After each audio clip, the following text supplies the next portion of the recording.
शिक्षण क्षेत्रात करिअर घडवण्याची सुवर्ण संधी. इटवाळ्यातील जागृती स्पर्धा परीक्षा मार्गदर्शन केंद्रात आता सुरू होत आहे SNDT महिला विद्यापीठ मुंबई मान्यताप्राप्त diploma in early childhood care and education ACCED अर्थात मॉन्टेसरी टीचर आणि बालवाडी शिक्षिका अभ्यासक्रम. 1 वर्षाचा रोजगारभिमुख अभ्यासक्रम मराठी, हिंदी आणि इंग्रजी माध्यमात उपलब्ध.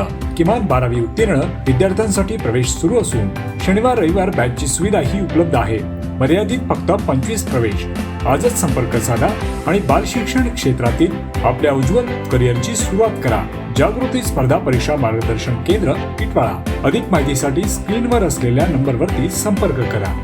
माथेरानमधील वीज समस्यांवर नागरिक आक्रमक. महावितरणकडून नवीन रोहित्रे, अतिरिक्त केबल आणि विकास कामांचे आश्वासन. माथेरान शहरात गेल्या 2 महिन्यांपासून सुरू असलेल्या वारंवार वीज खंडित होण्याच्या समस्येमुळे नागरिकांमध्ये तीव्र नाराजी व्यक्त होत आहे. या पार्श्वभूमीवर महावितरण कार्यालयात नागरिक आणि अधिकाऱ्यांची संयुक्त बैठक आयोजित करण्यात आली. बैठकीत महावितरणचे उपअभियंता चंद्रकांत केंद्रे यांनी नागरिकांच्या तक्रारी ऐकून घेत शहरातील प्रलंबित विकास कामांना मंजुरी मिळाल्याची माहिती दिली.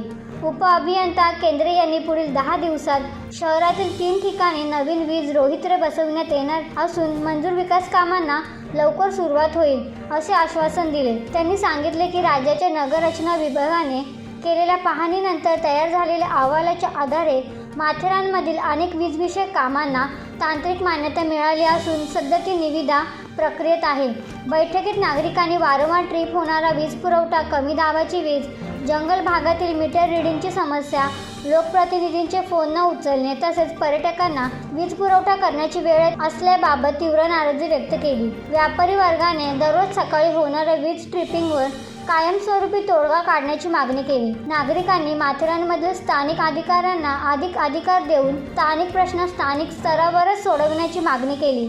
तसेच जास्त क्षमतेची वीज रोहित्रे बसविणे, वीज पुरवठा अधिक सक्षम करणे आणि वारंवार खंडित होणाऱ्या सेवेला आळा घालण्याची मागणी करण्यात आली. महावितरणने मंजूर केलेल्या कामांमध्ये सुमारे 20 किलोमीटर अतिरिक्त केबल टाकणे, विद्यमान डीपींसोबत नवीन डीपी उभारणे आणि आवश्यक तांत्रिक सुधारणा यांचा समावेश आहे. ही कामे पुढील 1 ते 12 महिन्याच्या कालावधीत पूर्ण करण्याचे नियोजन असल्याचे सांगण्यात आले. याशिवाय माथेरानच्या जंगल परिसरात पक्षी व वनप्राण्यांचा वीज वाहिन्यांमुळे मृत्यू होऊ नये यासाठी विशेष संरक्षण यंत्रणा उभारण्याची माहितीही महावितरणकडून देण्यात आली.